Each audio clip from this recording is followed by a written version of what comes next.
మనము యంగ్స్టర్స్గా మన పాత్ర అన్నది ఎంత క్రిటికల్ అన్నది గుర్తుపెట్టుకుంటాం. కారణం ఏంటంటే మనం మార్చకపోతే ఈ వ్యవస్థ మారదు.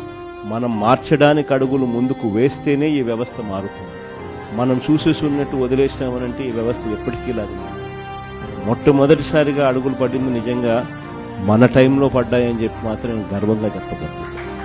ఎందుకంటే ప్రతి అడుగు కూడా ఫస్ట్ క్లాస్ చదువుతా ఉన్న పిల్లాడి దగ్గర నుంచి కేజీ నుంచి ఆ పిల్లాడు గ్రాడ్యుయేషన్ అయ్యేదాకా ఆ పిల్లాడికి ఎలాంటి చదువులు ఉండాలి, ఎలాంటి భావితరంతో తాను పోటీ పడే పరిస్థితి వస్తుంది, ఆ పోటీలో తాను ఎలా నిలబడగలుగుతాడు, ఆ పోటీలో తాను నిలబడమే కాకుండా ఆ పోటీలో తాను విజయం సాధించాలి అని చెప్పి ఆలోచన చేసిన వ్యక్తులము ఒక్క వైఎస్ఆర్సీపీ ప్రభుత్వంలో మన హయాంలో మాత్రమే జరిగింది.